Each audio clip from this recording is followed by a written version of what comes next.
Você já se apaixonou alguma vez na sua vida? Você ama alguém? Acredito que a maioria de nós já tenha passado por esse evento canônico em algum momento. Mas você já se perguntou o que de fato o amor é? Não é curioso que nós tenhamos passado por essa experiência, seja especial ou traumática para alguns, mas nós não nos dediquemos a investigar sobre o que de fato é o amor? É de uma indignação semelhante a essa que vai começar um dos diálogos mais influentes e mais importantes de Platão. Em sua obra O Banquete, Platão irá discorrer acerca do que é o amor. O livro recebe esse título por conta do cenário no qual ele ocorre, um banquete onde está reunida a aristocracia ateniense e também o Sócrates. Nesse banquete, após os convidados terem se divertido com a comida, o vinho, a boa música, eles decidem se entreter na arte da conversação.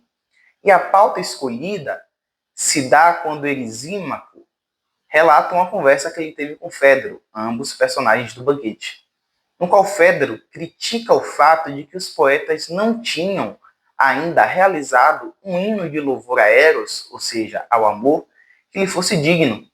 E parece estranho que o mais antigo e poderoso dos deuses, que é o amor, não fosse devidamente louvado e referenciado pelos poetas. Diante dessa constatação, os convidados acordam entre si de que cada um deveria então realizar um hino de louvor a Eros. E serão esses discursos dos convidados do banquete que Platão irá expor para trazer algumas concepções do que de fato o amor seria. O primeiro a discorrer sobre o que é o amor será o próprio Fedro. Para Fedro, o amor é o mais antigo e poderoso dos deuses e também é um amor responsável por cativar a virtude no coração das pessoas. De que forma, para Fedro, o amor cativa a virtude no coração das pessoas? Pois o indivíduo, ao estar apaixonado, deseja ser bem visto pela pessoa amada. Portanto, se ele quiser realizar uma atitude vil, uma atitude má, ele não realiza por vergonha de ser pego em sua vileza pela pessoa amada, mas também para demonstrar o seu amor, a pessoa se dispõe a realizar ações virtuosas. Por exemplo, não retroceder em batalha. Por exemplo, cativar a sabedoria. Então, para Fedro, o amor nos incita à virtude, pois é o amor que nos impulsiona a ser cada vez melhores para a pessoa que nós amamos. O próximo discurso de Pausanias vai se valer de um aspecto mítico para diferenciar o que o amor de fato é. Para Pausanias, o amor não é nobre em si mesmo, mas o amor é nobre apenas quando ele nos incita a amar de maneira nobre. Para ele, portanto, Eros, o amor é indissociado da deusa Afrodite, que ele divide em duas. A Afrodite Pandemos, que seria a responsável pelo Eros comum. Esse Eros comum ele está voltado apenas para o corpo, para a relação sexual. Está voltado apenas para a posse da pessoa que nós achamos que amamos. Por outro lado, a Afrodite Urânia, que está associada ao Eros celestial. O Eros celestial é aquele que nos incita a amar a pessoa através da alma, que nos incita a amar a pessoa por aquilo que ela é. Mas não apenas amar, mas cativar na pessoa que nós amamos as virtudes. O próximo discurso em sequência é o de Erisímaco. Erisímaco vai dizer que o amor é aquele que harmoniza os contrários. Para ele, o amor não se dá apenas entre os seres humanos, mas o amor é uma força que está presente em todas as coisas do universo e que ocasiona a amizade entre as coisas. Para Erisímaco, portanto, o amor é aquilo que orquestra a ordem no cosmos, é aquilo que organiza os contrários e permite uma unidade na existência. O quarto discurso é o discurso de Aristófanes, que talvez seja o mais famoso dentre os discursos antes do discurso de Sócrates. Aristófanes ele vai narrar o mito de quando o ser humano, lá no princípio das coisas, era uma espécie de monstro com 4 pernas, 4 braços, 2 cabeças e assim por diante, e que era dividido em 3 espécies: a espécie homem-homem, a espécie mulher-mulher e o andrógeno, que é o homem e a mulher. Nessa forma, o ser humano era tão poderoso que em sua arrogância quis rivalizar com os deuses. Zeus, para puni-los, então os separa, os divide no meio e os espalha. O ser humano, então, vive a sua vida buscando encontrar a sua outra metade para se completar. Para que a humanidade não viesse, então, à extinção, Zeus dá a eles o dom da procriação, a atividade sexual. Por meio desse mito, Aristófanes não apenas explica a relação sexual, mas também ele traz uma explicação para a existência da homossexualidade, pois o andrógeno irá buscar a sua outra metade, o homem irá buscar a sua mulher, mas a espécie homem-homem também irá buscar a sua metade e a espécie mulher-mulher também irá buscar a sua metade. Aristófanes ele foca no amor enquanto dado de sexualidade, mas ele também traz essa imagem tão famosa da cara metade, da metade da laranja, no qual o ser humano ele só ama quando ele se sente completo com a pessoa amada. Para ele, o amor é esse anseio pela integralidade. Nós amamos quando nós nos sentimos completos. E a busca por essa complementariedade está na figura da pessoa amada. O quinto discurso em sequência vai ser o de Ágaton, que, por sinal, é o anfitrião do banquete. Ágaton vai dizer as características que Eros possui. Então, para ele, o Eros vai ser jovem, belo, corajoso, poderoso. O Eros possui em si todas essas características e qualidades. Contudo, tão logo Ágaton encerra o seu discurso, Sócrates deseja interrogá-lo. Sócrates discorda de Ágaton sobre o amor possuir em si as qualidades de belo e bom. Pois amar é desejar possuir aquilo que é belo e que é bom. E desejar pressupõe necessidade. E aquilo que necessita de algo não pode possuir em si aquilo que necessita. Portanto, Sócrates refuta Ágaton em seu posicionamento do amor possuir essas qualidades em si, mas toda a bondade que o amor possui deriva do bem que ele mesmo deseja.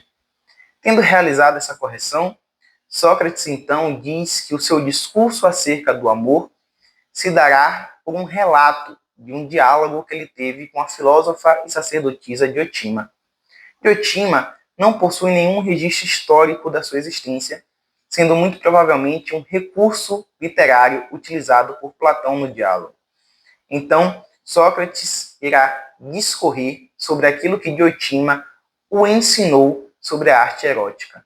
Sócrates inicia então seu discurso deixando claro que, não sendo o amor belo em si mesmo, ele também não pode ser feio, sendo, portanto, um intermediário entre o belo e o feio, da mesma forma que a opinião certa é um intermediário entre o conhecimento, a episteme, que conhece as causas, e a ignorância. Sendo um ser intermediário e que possui necessidade, o amor também não pode ser um Deus imortal, mas ele também não pode ser uma mera criatura material. Portanto, o amor se caracteriza enquanto um daimon, enquanto um espírito menor. Uma consequência extremamente importante que Sócrates extrai do fato do amor ser um ser intermediário é o fato de que, se ele deseja as coisas belas e a sabedoria é a mais bela de todas as coisas, então o amor nada mais é do que um amante da sabedoria. O amor é um filósofo. Isso nos remete ao trecho do Teeteto, também uma obra platônica, no qual Sócrates vai dizer que a filosofia nasce do espanto, da admiração, do maravilhamento, coisa que Aristóteles irá repetir na sua metafísica. Isso quebra para nós essa ideia do filósofo enquanto um ser amargurado, sisudo, mal-humorado. Muito pelo contrário, a filosofia ela é um ato de amor. A filosofia é coisa de quem ama. É um objeto de estudo de gente apaixonada pela verdade, pela realidade, por toda a existência. O que Sócrates está fazendo em seu discurso é deslocar o debate do bem do amor para o bem que o amor busca, para o bem que o amor anseia, mas muito mais do que desejar. Para Sócrates, o amor quer possuir o bem que ele deseja e possuir perpetuamente, pois é na posse do bem que o amor anseia que é onde reside a verdadeira felicidade. Como todos os homens desejam ser felizes, o amor então ele é constante e ele é universal. Mas não apenas universal. O amor, ele tem um anseio de imortalidade. Ele é imortal não por ser um Deus, mas porque ele gera frutos de imortalidade. Diotima vai ensinar para Sócrates que o amor gera dois tipos de frutos: um fruto material e um fruto espiritual. O fruto material é o que provém da procriação. O ser humano, ele é eterno porque a espécie humana, ela prossegue com o correr das eras através da procriação. Quando o homem e a mulher se amam e através do amor, eles vão ao ato sexual e pelo ato sexual geram uma nova vida, eles promovem a continuidade eterna da sua espécie. Já os frutos espirituais que o ser humano cria são justamente os construtos culturais que o ser humano desenvolve na sua inventividade e que permanecem pelo correr das eras. Isso Sócrates vai dizer que é germinar com a alma. Nós podemos dar diversos exemplos disso. Por exemplo, há quantos milênios a humanidade tem acesso à inventividade de um Homero através da sua poesia? Ou então as leis. Há quantos séculos nós podemos contemplar uma Capela Sistina? Há quanto tempo podemos desfrutar de uma leitura de Dante? Então a imortalidade aqui, Platão não está tratando da imortalidade da alma em si mesma, mas da imortalidade dos frutos que a alma, apaixonada, movida pelo amor, mantém no mundo. Agora, era de se esperar que um tema tão importante quanto o amor, que é universal, que é constante, e que se revela como um anseio por possuir aquilo que é belo e bom, tangenciasse o tema mais importante de toda a filosofia platônica, que é a educação. Nessa altura do discurso, Diotima vai explicar para Sócrates aquilo que ficou conhecido como a escada dos amores, uma espécie de pedagogia através da estética que Platão concebe sobre como nós devemos refinar a nossa sensibilidade para amar a beleza de forma cada vez mais pura, cada vez mais abrangente. A escada dos amores, ela se inicia quando Diotima educa Sócrates que devemos ser ensinados a amar a beleza de um corpo. Aprendendo a amar a beleza de um corpo, devemos perceber então que vários corpos também possuem beleza. Dessa forma, devemos abstrair a beleza daquele único corpo e compreender a beleza enquanto uma pluralidade, como algo que está além de um corpo exclusivo, mas que permeia os diversos corpos. Quando nós compreendemos, então, a beleza dos corpos, devemos ser educados a compreender, então, a beleza das almas. E a beleza das almas é justamente a beleza dos costumes, a beleza das criações culturais, a beleza da inventividade humana. Compreendendo a beleza das almas em suas criações, nós devemos ser educados em um nível ainda maior de beleza e compreender a beleza das várias e múltiplas áreas do conhecimento. Mergulhados, então, nesse mar de conhecimento, nós seremos capazes de nos elevarmos ainda mais acima e compreendermos, então, finalmente o belo em si mesmo, o belo como ele é. É apenas quando nós atingimos a contemplação do belo em si mesmo que nós adquirimos uma vida digna de ser vivida. Pois apenas na contemplação do belo em si que nós alcançamos a verdade última. Então nós podemos adquirir a verdadeira e mais plena virtude. Evidentemente, o belo em si está sendo tratado aqui com Platão enquanto uma ideia, na categoria de ideia.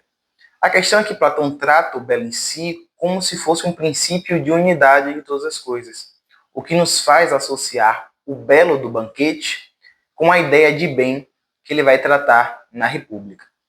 A ideia é que, contemplando o belo de forma pura, o belo em si mesmo, nós atingiríamos o pico da contemplação e assim nós estaremos em contato com a verdade suprema.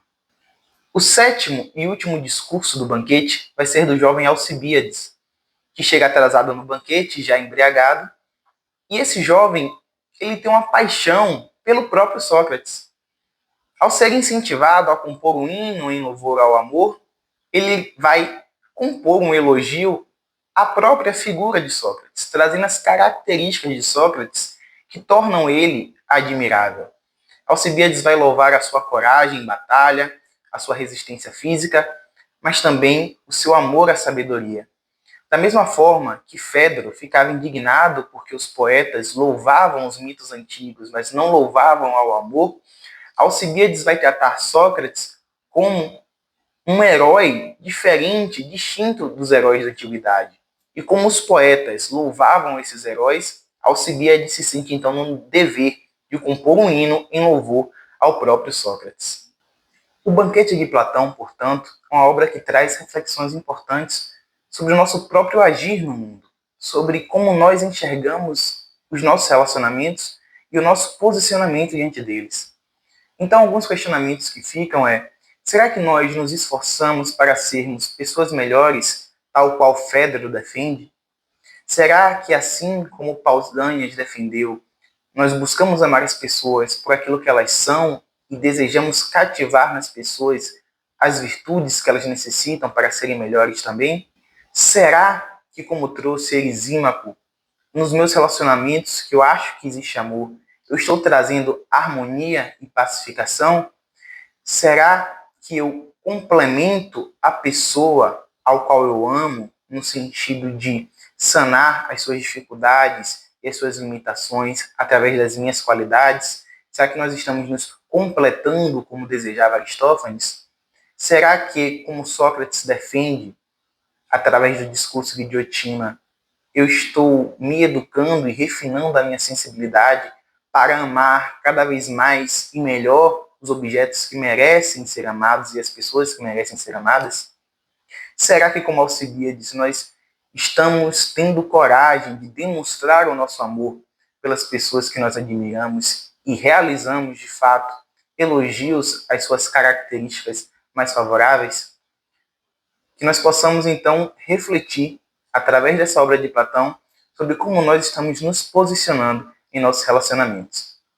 Se você aprendeu alguma coisa com esse vídeo, deixe o seu like e se inscreve no canal para que possamos seguir juntos essa jornada através da filosofia.